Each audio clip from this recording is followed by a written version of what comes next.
El día de hoy vamos a hablar acerca de las escuelas y de las universidades católicas bajo la convicción de que se trata de algo que hay que redescubrir. ¿Por qué? Bueno, porque se trata de una serie de instituciones que están presentes a lo largo y ancho del mundo, en los 5 continentes y que históricamente pues han sido fundamentales para contribuir a la creación de lo que después fueron los sistemas de educación del ámbito público, coordinados por los gobiernos, y desde luego el aporte en cuestiones de didáctica, de presencia global y por supuesto de los valores de la fe, de los valores del cristianismo, pues que ciertamente han sido un aporte para la sociedad. Hay muchos países donde en su historia pueden identificar que la iglesia fue la primera, por ejemplo, en incluir en la currícula, en las instituciones, a sectores vulnerables, ¿sí? A sectores que lamentablemente y tradicionalmente habían sido excluidos por diferentes pretextos, porque nunca hay un motivo para excluir. Y yo creo que todo esto tiene su valor, también reconociendo desde luego las cosas que se han hecho mal desde el punto de vista histórico y que desde luego hay que cortar de raíz, hay que enmendar para que, bueno, verdaderamente pues sean instituciones que aporten. Yo pienso que sin negar las cuestiones históricas que no siempre se hicieron bien a lo largo de todos estos siglos de camino, podemos considerar que en promedio, pues el aporte ha sido mucho más positivo en el campo de la cultura, de la ciencia y de los valores. Desde esa convicción, pues es que vamos a tocar este tema, que como se puede ver en la descripción del canal, pues es una cuestión frecuente, la educación, la preocupación por los jóvenes, por el futuro. Y bueno, realmente al ver las estadísticas de las instituciones ligadas a la iglesia en el mundo, pues no podemos negar el papel que tienen en la variedad de sectores sociales, económicos, culturales, porque realmente en muy variados escenarios nos vamos a encontrar con las escuelas y universidades. Desde luego que pues yo voy a abordar este tema con perspectiva de futuro, porque creo que tienen mucho que aportar, pero también hay que darse el tiempo de hacer un alto y de forma objetiva ir retomando su valor.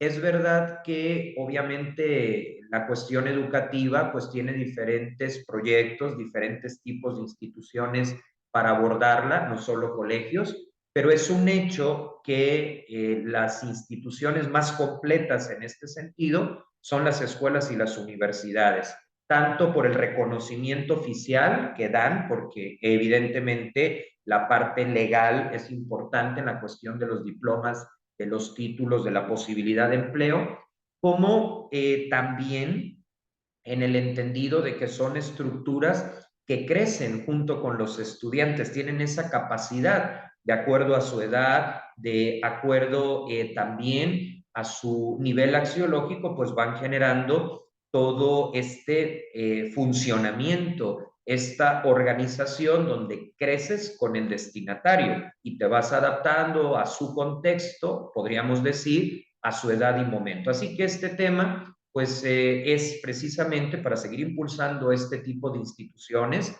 para promover también la cooperación con el Estado, con la sociedad civil, o sea, la sociedad organizada, y realmente contribuir a la transformación social, pues que siempre en estos casos es del todo necesaria, ¿no? Y más en la época que estamos viviendo. Desde luego que, pues especialmente este video pues va a interesar a las personas, no únicamente, pero sí de modo especial, pues que hemos tenido que ver con estas instituciones, ya sea porque tuvimos la oportunidad de estudiar en ellas y nos llevamos herramientas valiosas que estamos usando en el ámbito profesional, ya sea porque se trata de padres o madres de familia que apuestan por este modelo, ya sea porque se trate de personal directivo o también por los que somos profesores, los que realmente en el día a día, pues también vamos trabajando y vamos construyendo este proyecto. Ahora, de toda la portada, yo lo que quisiera resaltar es la palabra, el verbo redescubrir, porque me parece que como estas instituciones han estado a lo largo de los siglos, pues a veces cuando las tenemos todos los días, 24/7, pues es fácil perder de vista su valor, es fácil perder de vista el aporte que genera en la sociedad, ¿no? Incluso como un elemento de identificación entre los egresados, entre sus familias, ¿no? Que se van conociendo, que durante años conviven, durante años suman esfuerzos, y claro, como siempre están ahí, pues hay tres riesgos, ¿no? El primero, pues no valorarlas, que de alguna manera el video viene a reivindicarlas. El segundo, pues decir, ahí están y que ahí sigan, pero sin invertir en su renovación. Y lo tercero que también puede pasar, pues es que no alcancemos desde dentro, precisamente, a comprender el alcance positivo que pueden tener cuando se gestionan adecuadamente, cuando la educación católica se presenta como un espacio para crecer, para personas completas, para el desarrollo de la creatividad y de otros aspectos que ahorita vemos muy necesarios como la inteligencia emocional, que aunque es un término de la psicología en un contexto contemporáneo, pues realmente ya la fe lo venía diciendo, lo venía viviendo. Ahora se ha profesionalizado y está perfecto, porque los avances también son necesarios. Volviendo al verbo redescubrir, pues aunque es obvio su significado, a mí siempre me gusta partir de su definición, porque si no, pues no alcanzamos a tenerlo como punto de partida. El diccionario de Oxford nos dice que redescubrir es un verbo transitivo y que significa volver a descubrir algo que ya se había descubierto o que se conocía, pero que había quedado olvidado o relegado a un segundo término. Yo no creo que la educación católica esté olvidada, pero a veces precisamente porque siempre ha estado ahí, digo siempre entre comillas, pero sí durante muchos siglos, pues a veces no se le aprecia o no se le gestiona con todo el potencial que tiene, puntos pendientes de trabajar. Y bueno, para poder entrar ya en esta cuestión, nos vamos a ir al índice que pues he preparado. Primero vamos a hablar de los antecedentes, o sea, en qué momento de la historia la iglesia asume un rol educativo. Luego vamos a hablar de algunas figuras, ¿sí? De hombres y mujeres, pues que realmente se entregaron al campo educativo, lidiando con una cantidad impresionante de retos, desde guerras, pandemias, sequías, crisis económicas, persecución, y que hicieron un buen papel, proponiendo la fe al tiempo que iban valorando las diferentes culturas y los distintos espacios de presencia. Luego vamos a ver los retos y de los retos, lógicamente, van a nacer los puntos de mejora. Y por último, pues responder a la pregunta capital de este video. O sea, ¿por qué consideramos que la educación católica es actual? ¿Por qué consideramos que es una respuesta contundente a muchos de los problemas que ahorita estamos viendo en las personas en general, pero desde luego pues en los niños, adolescentes y jóvenes, que son los destinatarios principales, y que pues podamos dar una respuesta, porque no se trata de hacer un eterno diagnóstico o de llenarnos de conferencias que no nos lleven a nada. Yo creo que las conferencias, los congresos son necesarios, pero que nos lleven a la acción y que no parezca pues que estamos frente a un incendio y que nadie llama a los bomberos o nadie toma acción para sofocarlo y poder salir adelante, ¿no? Utilizando una analogía. Así que bueno, vamos a comenzar ubicando en la línea del tiempo, ¿sí? ¿Cuándo es que se da pues este encuentro entre la iglesia como comunidad de bautizados y la gestión de espacios educativos, ¿no? Y que al día de hoy el modelo que se tiene, por ejemplo, el sistema universitario, viene precisamente de este camino recorrido, de esta tradición. Así que vamos a comenzar viendo los antecedentes y hay tres puntos que yo quiero resaltar. Realmente, si la iglesia comienza a educar, a acompañar personas, a contestar preguntas profundas de tipo existencial desde el propio Jesús, porque evidentemente en los registros que tenemos de él, que son los evangelios, vemos que es el formador de la iglesia primitiva, de aquellos primeros hombres, de aquellas primeras mujeres que se entusiasmaron con el nuevo enfoque que él traía, donde ya no se creía por mera obligación, sino por una convicción, por un acto de la libertad, que son aspectos que no debemos de perder de vista. Por eso la educación católica se propone, nunca se impone.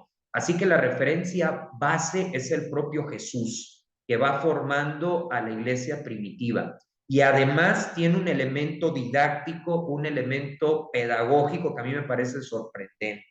El propio Jesús ya enseñaba con parábolas. Muchas veces, y esto lo digo porque yo también soy maestro, cuando tienes que explicar un tema muy difícil, muy complicado, por ejemplo, de filosofía del derecho, recurres a los ejemplos, ejemplos que tengan que ver con el contexto de los estudiantes, que les llamen la atención, que despierten una sana curiosidad, pero que sean algo con lo que se identifiquen. Y eso mismo hacía Jesús con todas las parábolas que enseñó y de las cuales podemos descubrir, como dice aquí la diapositiva, que se trata del Dios hecho hombre, pero que además enseñaba y acompañaba procesos. ¿Cuántas veces tenía que lidiar, que los discípulos entraban en tensión, que se peleaban entre ellos y entonces Jesús tenía que hacerla de puente? ¿Cuántas veces no le entendían a la primera y entonces ejercía la paciencia del buen maestro? Por eso le llamaban maestro, no en un sentido, digamos, de profesor de ciencias, pero sí de profesor de la vida interior, que finalmente antecede a las otras materias, a las otras asignaturas, que por supuesto siempre son importantes. Entonces, ¿dónde empieza esto? Pues en el propio Jesús y en la comunidad primitiva, en la enseñanza de la fe, en la enseñanza de una nueva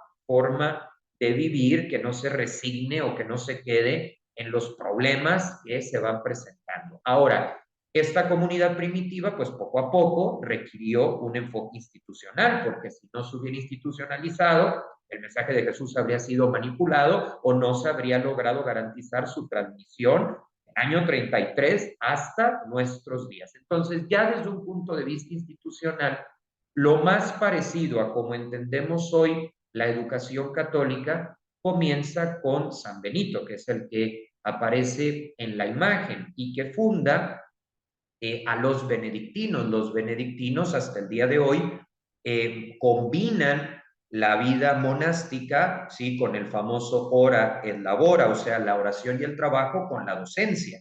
Tenemos muchas abadías benedictinas donde además se tiene junto o un anexo y es un colegio o es una universidad, así como también monjes que tienen un permiso especial para salir de la clausura y acudir a universidades, no solo privadas, sino también públicas, donde se valora pues la visión espiritual, la visión filosófica y la visión cultural que tienen. Así que realmente los que empiezan a educar pues son los benedictinos. No olvidemos que figuras importantísimas como el propio Santo Tomás de Aquino, pues fue alumno de los monjes benedictinos, en el caso de Santo Tomás, en la abadía de Monte Cassino, en Italia, ¿no? Y cómo la figura de los monjes le impacta, ¿no? Al grado de preguntar quién es Dios, quién es la verdad, ¿no? Y cómo pues va aprendiendo latín, diferentes dimensiones teológicas, matemáticas, filosóficas y se convierte en Santo Tomás de Aquino. Si bien es cierto que entra con los dominicos y no con los benedictinos, bueno, la razón es que a él le llamaba la atención ir en el camino, pues dando a conocer la fe, algo más propio de la figura de Santo Domingo. Luego ya, digamos, una expansión internacional enorme, la vamos a ver con el surgimiento de la Compañía de Jesús en 1540. Esta sería una tercera etapa donde pues se van a abrir colegios, universidades por todo el mundo y ahí es donde se va a forjar la cultura de no pocos países, ¿no? La Compañía de Jesús, fundada por San Ignacio de Loyola y que hasta el día de hoy tiene, pues se trata de la red educativa más grande del mundo. Y esto no lo decimos en un sentido triunfalista, ¿no? Porque sabemos de que la Compañía de Jesús pues ha hecho un énfasis en que lo importante es lo que pueda aportar y no simplemente quedarse en la admiración. Pero si hablamos de cantidades, si hablamos de red, lo hacemos para que se valore la responsabilidad que se tiene y como un día dijo, esta frase a mí me gusta mucho, el padre Kolbenbach, que fue el sucesor del padre Pedro Arrupe como prepósito general, o sea, al padre Kolbenbach le tocó una época de la historia de la iglesia muy complicada porque empezó aquella idea por parte de algunas instituciones religiosas de dejar colegios para irse a otro lado. Y si bien es cierto que hay muchas necesidades, el padre Kolbenbach defendió la presencia en el campo de la educación y mandó una carta que a mí me parece visionaria, donde dijo, no podemos dejar las instituciones porque sería una falta de responsabilidad social o sería una irresponsabilidad. Es cierto que hay otros campos, cada uno tiene su valor, pero digamos que los que de una u otra forma nos hemos visto llamados o relacionados con la educación, pues toca también perseverar, ¿no? En este camino. Así que bueno, el origen lo tenemos en el propio Jesús al formar la iglesia primitiva.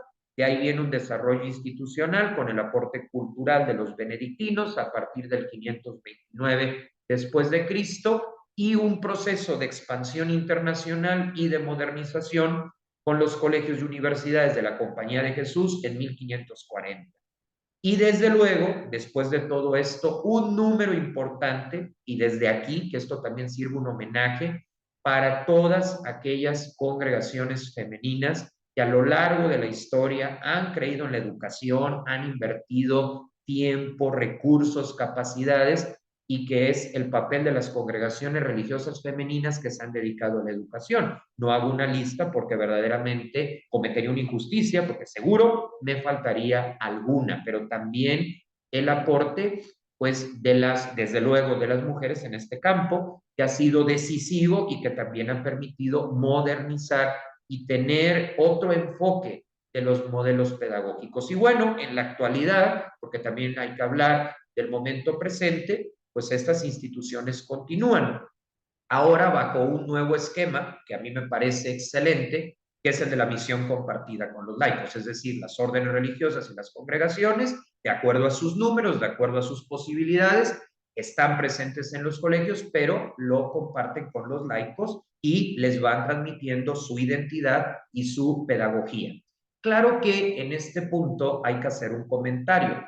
Eh, Puede dar la impresión que la misión compartida con los laicos es solo porque en varias partes del mundo, no en todas, pero sí en varias partes del mundo, sobre todo en Occidente, pues como ya no hay vocaciones religiosas, pudiera parecer, bueno, sí hay, vaya, es decir, hay una reducción, pudiera parecer que, pues como son pocos ellos o son pocas ellas, pues vamos a llamar a los laicos, o sea, nosotros, porque yo soy laico, ¿no? Esa visión es equivocada. Yo estoy perfectamente consciente de que, cierto, la disminución hizo cuestionarse y dentro de ese cuestionamiento, dentro de todo el panorama gris, hubo algo positivo, ubicar el papel que tenemos nosotros los laicos en la parte espiritual, en la competencia profesional. Pero digamos que no debe ser porque son pocos o porque son muchos. De hecho, hace unos días me tocó ver una entrevista, ¿sí?, que abordó este tema y la verdad es que me gustó mucho lo que dijo. Estoy hablando de el padre Ángel Fernández, que es el rector mayor de la congregación salesiana, la que fundó Don Bosco, y él decía, en varias partes somos muchos, en otras nos faltan vocaciones, pero aunque hubiera de sobra en esos lugares, no podríamos prescindir de los laicos. Y creo que esa es la clave, creo que esa es la tónica.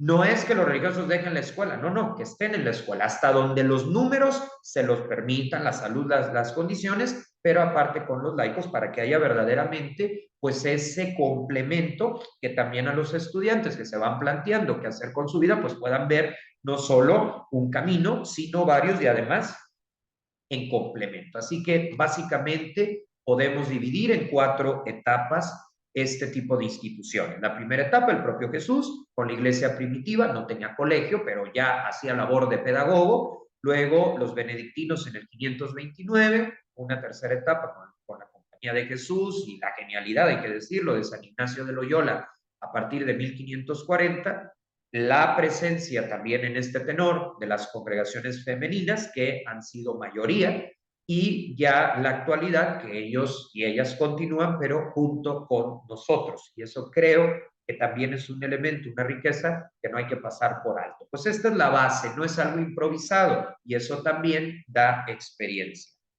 Bueno, eso en cuanto a los antecedentes. Ahora nos vamos a ir a las referencias. Tenemos figuras entrañables, figuras positivas que animan a seguírsela jugando en este campo. Personas que lidiaron contra prejuicios de la época.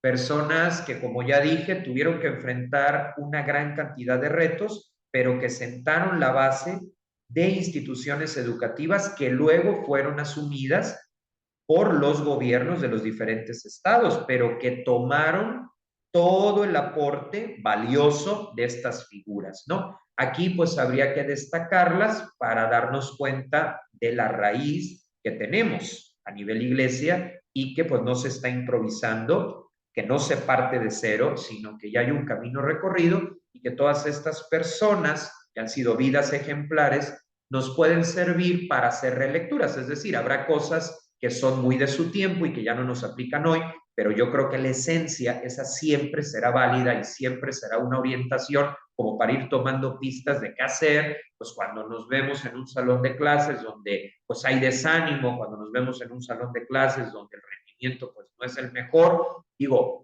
como un parámetro, no es el único parámetro, pero cuando nos presentamos ante preguntas difíciles que nos lanzan, ¿no? Y que pues desde luego hay que contestar y generar un ambiente apropiado. Bueno, pues estas figuras que fueron abriendo camino, ya estuvimos hablando de San Benito, por ejemplo, pues son las siguientes. San José de Calasanz, ¿sí? Un sacerdote español, que es el fundador de las escuelas pías y que precisamente ideó la figura que ha sido retomada por muchos países e incluso forma parte de los derechos humanos de primera generación, que es haber fundado la primera escuela gratuita de Europa. Obviamente, ese modelo pues, se ha ido transformando para volverlo sustentable a nivel gobierno, pues con el tema de los impuestos y derechos, y a nivel del sector privado, pues con la matrícula. Pero la idea es que la educación sea para todos y realmente él fue y constituye una figura muy importante, pionera, porque pues fue ubicando que era necesario crear un modelo de escuela para todos, ¿no? Y que ya luego fue evolucionando al grado que está incluido en muchas constituciones del mundo, o sea, que retoman su idea y que lo elevaron a rango constitucional. También tenemos a San Juan Bautista de la Salle, que vivió entre 1651 y 1719, un sacerdote francés que lo tenía todo, era canónigo, un buen sueldo y demás, pero que pues al darse cuenta de dónde vivían los niños, los jóvenes, pues, en la calle, en realidades muy precarias, pues junta un grupo de maestros y posteriormente surge la fundación de los hermanos de las escuelas cristianas. Hay que decir que el que inventó la educación primaria, es decir, el separar por grados de acuerdo a la edad y de acuerdo a capacidades, fue él. También es el padre de las escuelas normales de maestros que hoy son algo totalmente normal en el mundo, pero que fue idea pues, de un maestro católico y en este caso de un santo. También tenemos pues el papel, como ya decíamos, de las mujeres en el campo de la educación. Y aquí hay una figura que también es tan entrañable como las dos primeras, tan significativa, que es precisamente Santa Elizabeth Seton. Ella, bueno, va a dar un aporte muy importante, pero básicamente lo podemos resumir en que es la que inventó, ¿sí? La figura de las escuelas parroquiales, que son muy importantes hasta el día de hoy en Estados Unidos de América. De hecho, es la pionera de la educación católica en Estados Unidos y por supuesto pues la relevancia que tiene este país a nivel mundial y como ella, sí, que nace en Nueva York, sí, pues va a llevar a cabo toda esta labor fundamental. Hay que mencionar que con la figura de las escuelas parroquiales, ella logró unir la parte de la fe, que es propiamente lo que se celebra, con la parte intelectual y generar esto en Estados Unidos y luego ya también su impacto en otros países como Canadá. Entonces, Santa Elizabeth Seton, que fue pionera en muchos aspectos en la historia de la iglesia en Estados Unidos, también el proceso de conversión que ella vivió, pues la vuelven una referencia. Luego tenemos a San Juan Bosco, italiano, de Turín, quien vivió entre 1815 y 1888. Es el fundador de los salesianos y él ideó una estructura educativa múltiple que es la figura del oratorio, que tenía una parte donde jóvenes que estaban en situación de calle podían vivir en un ambiente sano, en un ambiente seguro, tenía también su sección de escuela, tenía su sección de deportes, tenía y tiene su sección también de talleres. Actualmente los salesianos es la segunda congregación más grande en número, seguida de los jesuitas. Realmente Don Bosco es una figura muy actual de cómo saber trabajar con los jóvenes, proponiéndoles la fe, pero haciéndolos responsables, haciéndolos libres, ¿no? Hay anécdotas muy significativas de esta figura, de su método preventivo, por ejemplo, y de cómo se ve llevar a los jóvenes haciendo trucos de magia o malabares, ¿no? Hoy, pues a lo mejor lo que nos tocaría es preguntarnos, pues, qué cosas les interesa a los estudiantes para también nosotros estar en contexto como él. Y de ahí tenemos otro caso muy interesante, también muy valioso, nuevamente una mujer, que es la sierva de Dios, Ana María Gómez Campos. Ella era mexicana, es originaria de México, vivió entre 1894 y 1985, fundadora junto con el padre Félix de Jesús Ruller, otro gran pedagogo, francés él, de la congregación de las Hijas del Espíritu Santo y pues abrió una cantidad significativa de colegios en la República Mexicana y que obviamente también han formado a una cantidad significativa de personas en diferentes ciudades, personas que hoy pues se desempeñan en distintas tareas, ¿no? Y ella, por ejemplo, el aporte es que va por un lado, o bueno, al mismo tiempo, pero lo explico por separado para que se entienda. Ella va a valorar la parte de la pedagogía en el ámbito académico, que salgan bien preparados, pero le va a agregar un elemento que es el de la vocación, el de ayudar a que los estudiantes de sus colegios se dieran cuenta que una clave para poder ser feliz era descubrir cuál es mi lugar en la iglesia y en la sociedad. O sea, para ella era importante que eligiera, por un lado, la profesión, pero también qué vas a hacer 24/7. Y yo creo que esto es profunda y tremendamente actual. Solo somos felices si descubrimos cuál es nuestro lugar. Y eso es la vocación. ¿Qué es la vocación? Lo que nos hace levantarnos cada día, lo que nos da un motivo. Vivimos en una sociedad que muchas veces no siente motivos para despertarse y eso es grave. Entonces, el tema de la educación desde un enfoque vocacional referido al estilo de vida, pues fue el aporte de esta mujer, además egresada, de las primeras egresadas de la Universidad Nacional Autónoma de México, que es de las más importantes del mundo, de América, y que también tiene toda una trayectoria. Pues todas estas figuras, sí, de fundadores, de fundadoras, de pioneros en el método educativo, en la variedad de instituciones, en la preparación de maestros, pero por ejemplo también Ana María Gómez Campos funda una escuela normal en la ciudad de Morelia, Michoacán, que funciona hasta el día de hoy y que tiene un gran aporte, porque también se dio cuenta, como San Juan Bautista de la Salle y otros, que pues una forma clave de poder abordar la emergencia educativa partía de preparar a los maestros y maestras de mañana, porque si ellos están en crisis, pues evidentemente los estudiantes también lo van a estar, porque pues son un reflejo de lo que el mundo adulto pues también va viviendo. Así que todas estas figuras pusieron de su parte todas estas figuras innovaron, todas estas figuras lo hicieron desde la fe, como una forma de encontrar a Dios en la realidad, porque no hay que buscarlo en otro lado, que no sea la propia realidad. Y entonces van gestionando y llevando a distintos países del mundo, a diferentes culturas, pues lo mejor que sabían hacer, ¿no? Entonces, en este sentido, pues nos puede servir de marco referencial como una especie de impulso para como ellos seguir innovando. Yo parto de algo muy simple. A veces nos podemos quejar de lo difícil que es mantener un colegio, ¿no? De las dificultades, de todos los requisitos legales que hay que cubrir, pero ellos tuvieron mucho menos recursos que nosotros y pudieron hacer lo que los italianos llaman un capolavoro, o sea, algo grande, ¿no? Grande desde sus posibilidades.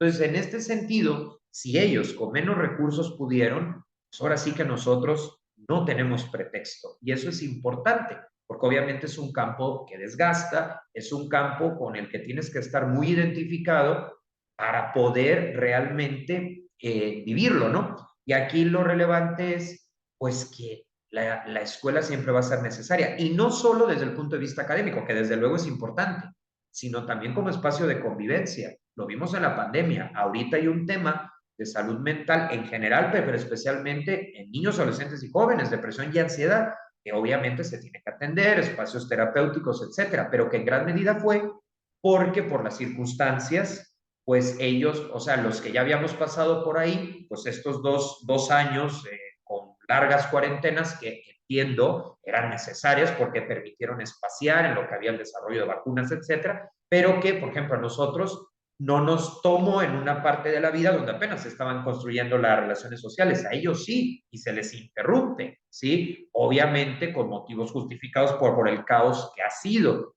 Y ahora pues hay que retomar ese déficit que se dio y pues la educación también debe de gestionar y de impulsar como ir retomando, ir reformulando pues esta dimensión social que también tiene la escuela como un espacio de convivencia, donde pues en el kinder hasta los juguetes se prestan y pueden ser compartidos, y etcétera, etcétera, ¿no? Entonces, estas figuras son también un marco referencial.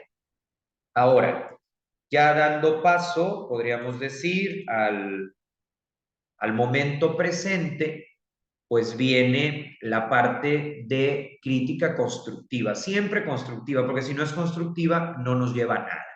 Haciendo un diagnóstico, los colegios y las universidades de inspiración cristiana, las escuelas católicas, pues en este momento tenemos, por decirlo de alguna manera, 5 retos. Este diagnóstico lo que busca es saber cómo responder, ¿sí? Porque como cuando uno va al médico, antes de que te receten un tratamiento, primero te diagnostican. Pues ahorita diagnosticamos, por decirlo de alguna manera, el tema de los retos, ¿sí? Que las escuelas y las universidades católicas tenemos, ¿sí? Que afrontar.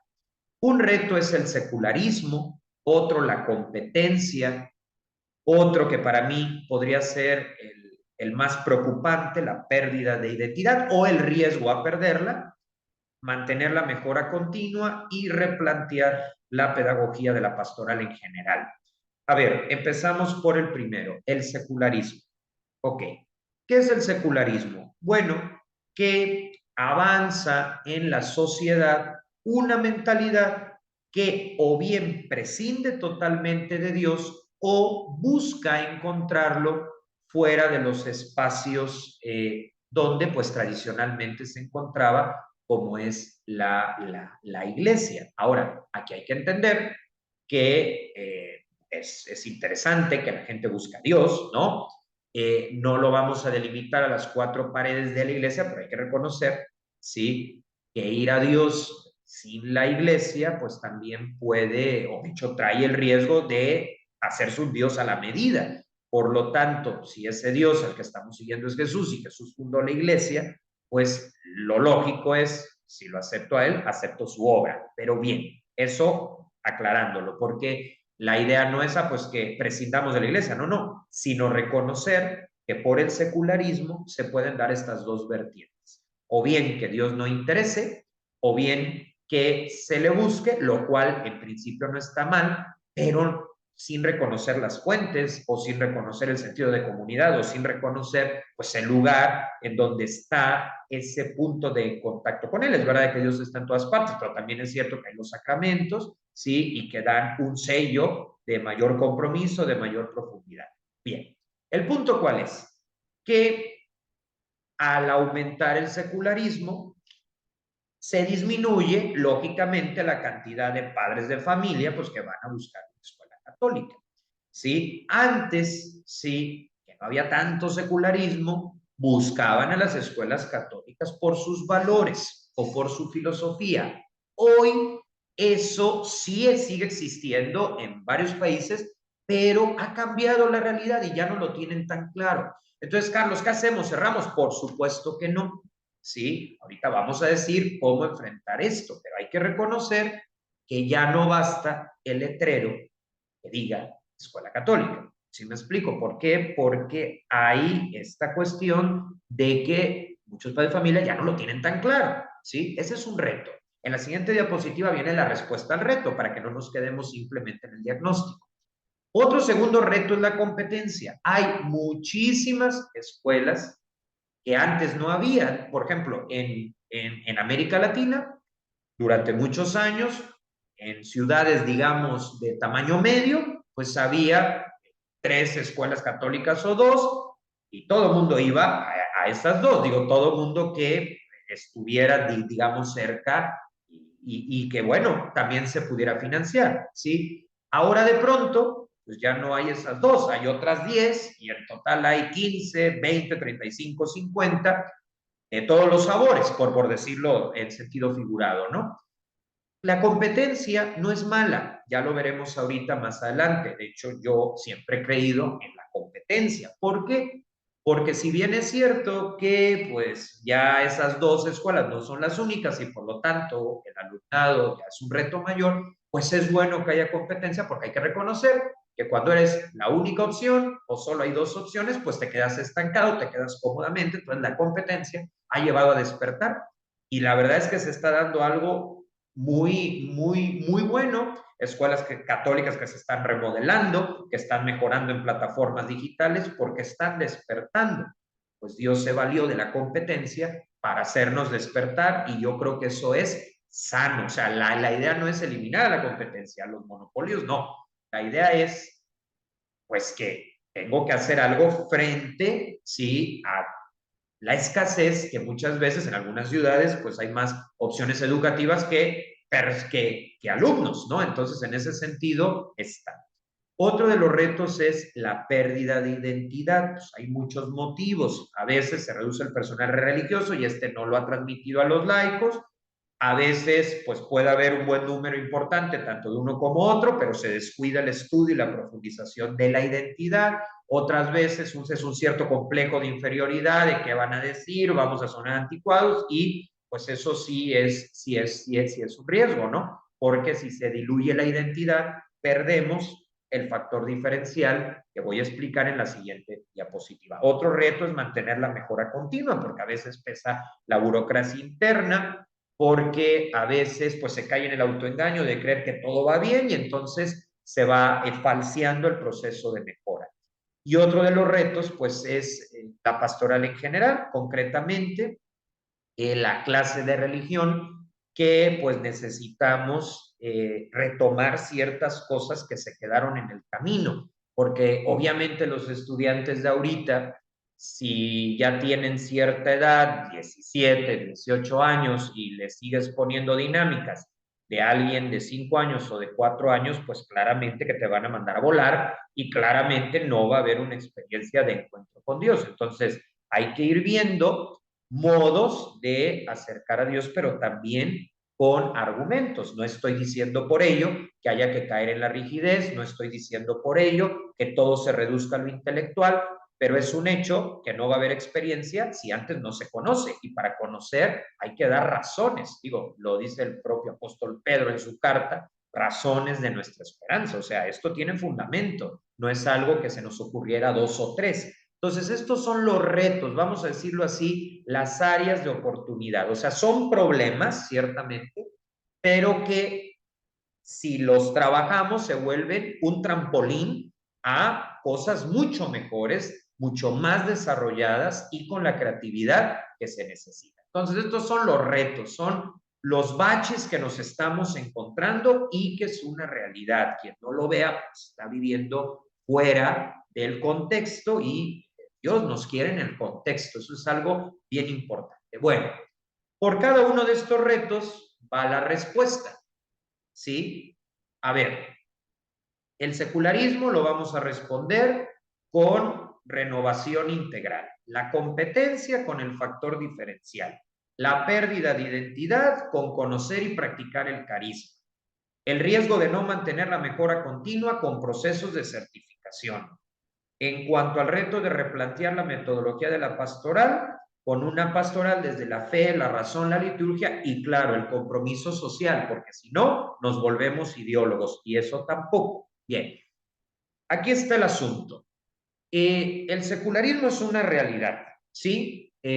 Muchas personas no están considerando a Dios, no están considerando la realidad de la iglesia por N cantidad de motivos. Algunos de ellos es porque fueron una parroquia y el secretario o secretaria los trató mal, cosas que luego suceden y entonces se quedaron con una mala idea. Otros quizá pues bueno, evidentemente con toda la situación terrible, lamentable de los crímenes, de los abusos sexuales, pues claramente que también eso disminuye la credibilidad. Otro más, pues porque a lo mejor se encontró con gente buena, pero no del todo preparada y no le dio las respuestas o por lo menos no lo orientó con quien podía encontrar la respuesta. Entonces, está el secularismo. Ahora, aquí hay dos posturas. La primera es decir, miro para otro lado y si no nos buscan por nuestros valores, nos extinguimos. Yo creo que esa es la salida fácil, nefasta y yo no estoy de acuerdo. Y hay otra visión de decir, bueno, a lo mejor no me van a buscar por los valores, pero necesito que me busquen para que se encuentren con ellos. O sea, aquí el punto es que reciban la propuesta humanista y de la fe y de la evangelización. Entonces, si en una primera instancia lo que le va a llamar la atención son mis instalaciones, qué bueno, ya después vendrá la experiencia de Dios y una propuesta que no sea superficial, ¿no? Si a lo mejor, pues en este momento tengo proyectos culturales en el extranjero o de viajes regionales y eso es lo que le motiva a venir, que venga. ¿Por qué? Porque si reducimos los puntos de interés a que solo vengan los valores, pues nos vamos a quedar únicamente con las personas que nos conocen. Y el chiste de la fe, el chiste de darla a conocer, chiste en mi lenguaje quiere decir la clave, la razón es pues que vengan, ¿sí? Porque si no vienen o si no vamos, ¿cómo la van a conocer? Lo que estoy diciendo es lo siguiente, los valores son lo primero, la fe es lo primero, la evangelización es lo primero, pero puede suceder que no sea la primera motivación, sino la segunda. Entonces, frente al secularismo, ¿qué hay que hacer? ¿Sí? Pues el secularismo, a pesar de, tiene puntos, vamos a decir, grietas a través de las cuales puede entrar la fe. Por ejemplo, en países secularizados, vamos a decirlo así, en una primera instancia, si tú les invitas a misa, te van a decir que no. Pero si les ofreces una experiencia de voluntariado, al voluntariado te dicen que sí, y ya estando en el voluntariado, que vean lo que es la iglesia y probablemente vayan a misa. Ese es el chiste también, ¿sí? Que generemos una renovación integral, que se desempolve. Aunque la primera motivación no sean los valores porque sencillamente no los conocen, si la fachada sirve, si el logotipo sirve, no es algo falso, es algo real y es que también la fachada comunica algo del carisma. También el logotipo comunica algo del carisma. También los planes de visitas a museos comunican algo del carisma. Entonces, frente al secularismo, ¿qué hay que hacer? Bueno, si los valores no es la primera motivación, vamos a buscar motivaciones, eso sí, que sean compatibles, porque tampoco vamos a falsear la identidad. Entonces, se necesita una renovación integral, ¿sí? ¿Y qué es la renovación integral?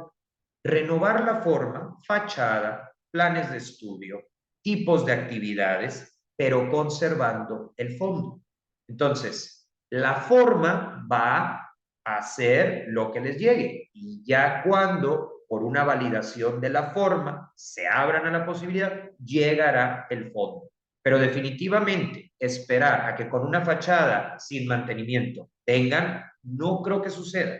Si esperamos a que vengan con un mal nivel académico porque los valores, porque es una institución de muchos años, tampoco creo que vengan. ¿Sí? Necesitamos una renovación integral, integral en la fe, integral en el contenido, integral en los procesos de contratación, y entonces se cumplirá el verdadero sentido de nuestras instituciones, que es el humanismo cristiano. Yo soy muy optimista porque la verdad, muchas de estas instituciones que yo conozco ya están en este proceso, o sea, ya es una realidad. Simplemente aquí se está dando el comentario a modo de empuje, a modo de confirmación, pero ya son muchas las instituciones católicas en el mundo que entendieron que lo importante es que los valores lleguen, aun cuando por la circunstancia coyuntural no sea la primera motivación. Será la segunda, pero ¿qué importa? La cosa es que les llegue. La cosa es que conozcan esta opción fascinante que es la fe, que te completa la vida y que lleva, desde luego, un sentido de evangelización y un sentido de salvación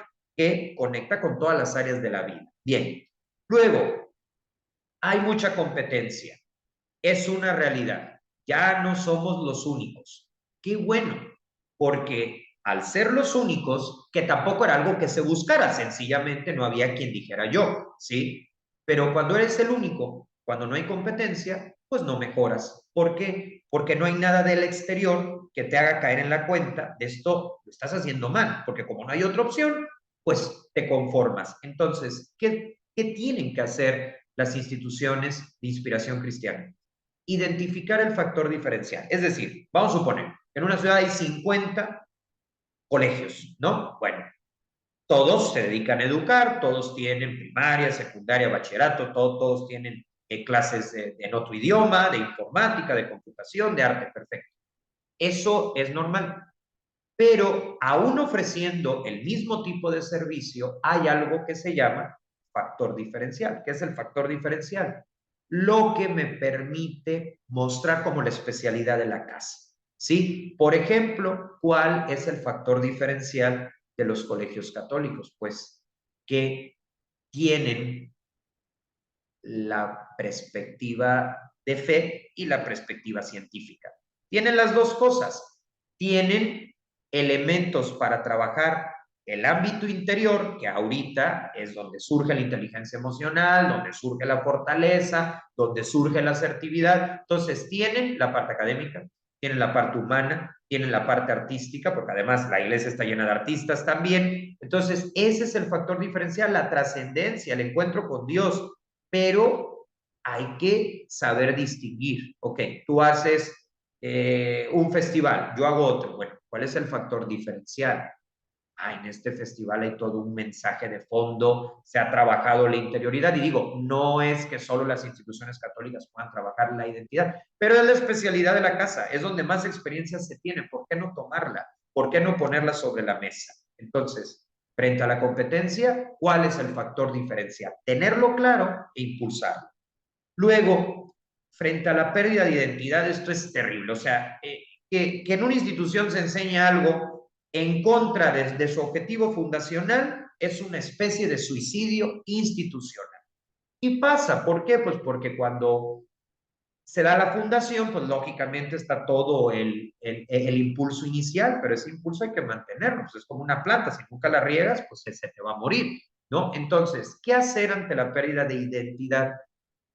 A ver, aquí hay que tener cuidado en algo.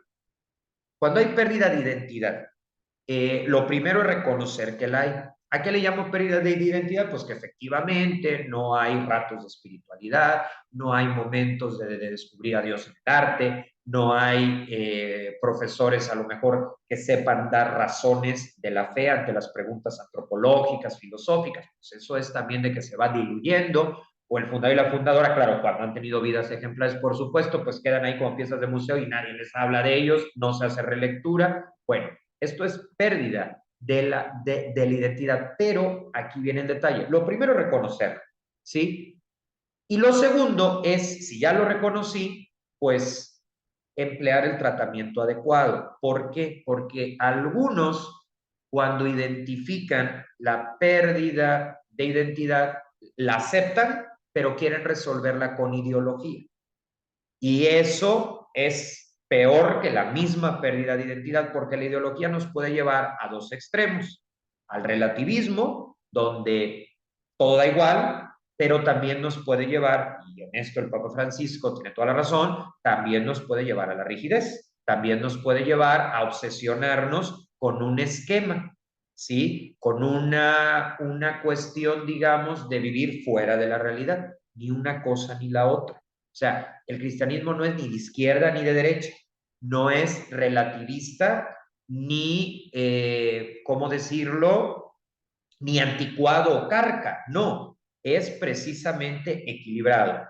La clave es hermenéutica de la continuidad, la fe de siempre, pero renovando la manera de presentarla. Entonces, ni andar relativizando, diciendo cosas que lo único que hacen es dejar a las personas sin fe, vaciar la cuestión vocacional y luego pues nadie quiere, pues no, porque no hay un fundamento.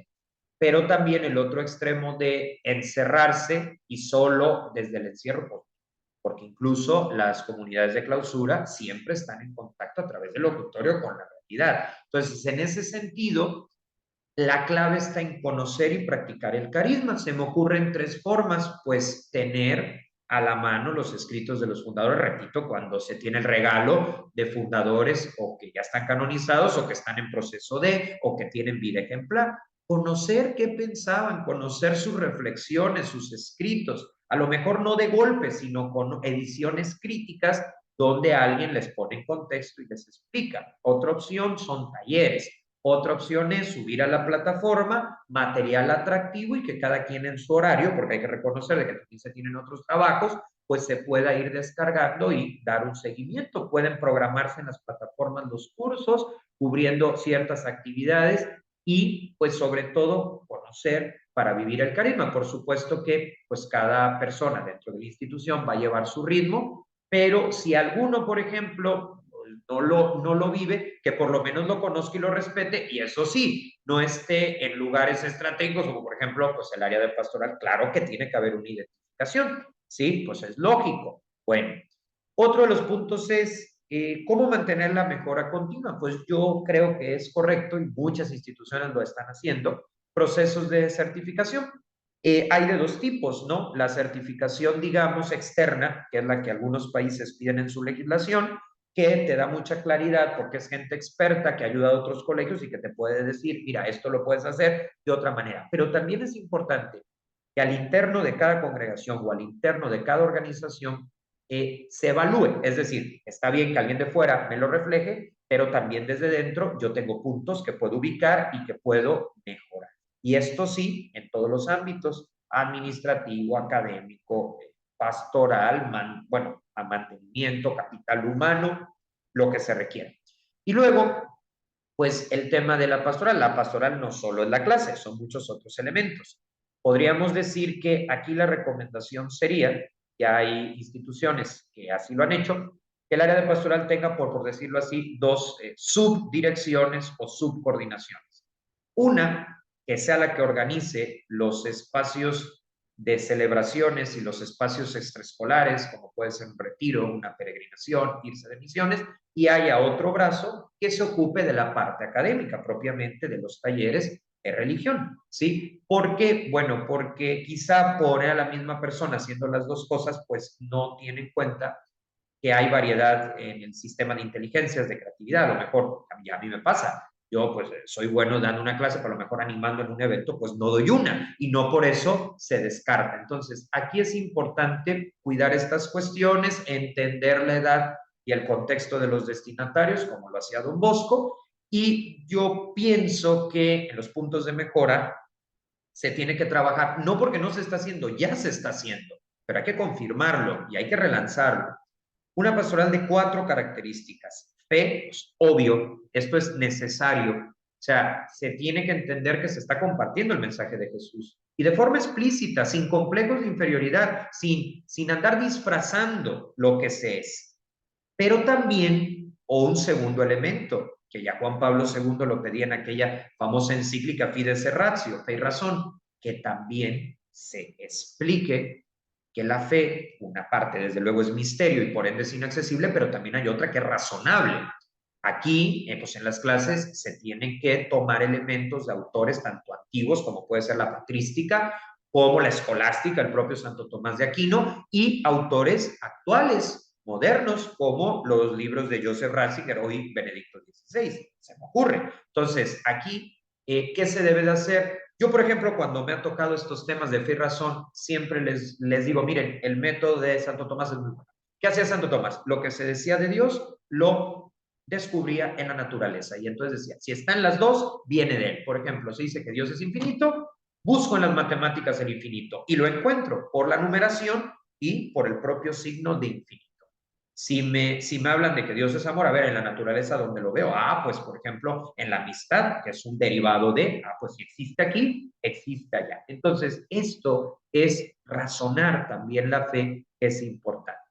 Otra dimensión es la liturgia, tiene que haber celebraciones, pero hay que, pues, celebrarlas como nos lo pide la Iglesia, como lo pidió el Concilio Vaticano II, sí, que es muy pedagógico, pero también es cuidadoso el celebrar bien y que sin quitar la alegría, sin quitar el buen humor, también haya minutos en silencio donde el estudiante puede encontrarse con Dios sin mayor intermediación que el estar ahí frente a Él, con Jesús expuesto. Y desde luego el compromiso social. Esto es bien importante, ¿sí? Porque si no hay verdaderamente un compromiso en ayudar a las personas necesitadas y necesitadas en un sentido amplio. Puede ser personas de la tercera edad, personas de escasos recursos, que ellos mismos, cuando ya tienen cierta edad, los estudiantes organicen eventos para recaudar, obviamente con todos los requisitos que pide la legislación y demás, y hagan el donativo. También la parte ecológica, el ir a limpiar la playa, también tiene un elemento bíblico. Todo el libro del Génesis habla de esto. Entonces, sí tiene que haber un compromiso social, pero el compromiso social no debe de vaciar la parte de la oración, no debe de vaciar la parte pues, de lo que se está celebrando. Es una misa. La misa es la misa, el compromiso social es el compromiso social. Y digamos que, como decía Santo Tomás de Aquino, la acción es el desbordamiento de la contemplación. Hay que ponerlo quizá en palabras más modernas, pero a veces pareciera que se tiene que elegir entre una cosa y la otra. O somos de la línea social o somos de la línea litúrgica. Pues tenemos que ser de las dos, porque el ser humano es contemplación y el ser humano también es acción. Si no, no hay una persona completa. Entonces, en la renovación integral es una puesta al día en todos los aspectos, ¿sí? Presentar la fe de modo atractivo, precisamente porque estamos en un contexto secularizado. La fe solita no les va a llamar, pero la fe acompañada de otros elementos que también la expresan va a servir de puente para los valores. Identificar el factor diferencial, por ejemplo, ahorita que tanto se necesita la inteligencia emocional, digo, siempre se ha necesitado, pero ahora hay más conciencia. La primera institución que habló de eso pues, es la Iglesia. Luego, conocer y practicar el carisma sin refugiarnos en ideología, ni relativistas que vienen a seguir proponiendo lo mismo y lo mismo, que ya la Iglesia, que ya el Concilio dijo que no, ni tampoco llegar al extremo de me encierro y entonces cuando cruzo la puerta parece que estoy en el siglo XVI, tampoco. Ahora, esto no quiere decir que no haya que cuidar la arquitectura, las celebraciones, simplemente el equilibrio, renovación y manteniendo la forma, la hermenéutica de la continuidad en vez de la hermenéutica de la ruptura.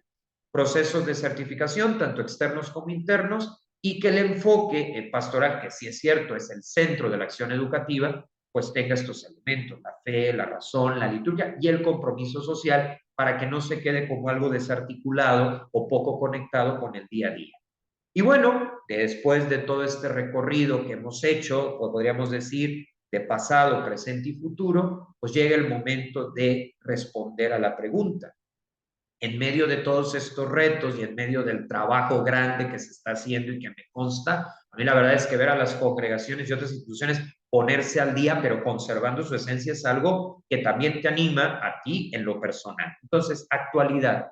Pues realmente la educación católica, cuando se gestiona bien, es siempre actual, porque se trata del modelo educativo más completo. Yo no me pongo a decir si es el mejor, si es el peor, no, el más completo, pues incluye el vínculo entre la fe y la ciencia, los dos canales para conocer la verdad con mayúscula, entre lo teórico y lo práctico, entre la interioridad y el compromiso social. Es decir, que no deja nada fuera y además no lo ve como cosa separada, sino de forma integral, ¿sí? De forma que unifica.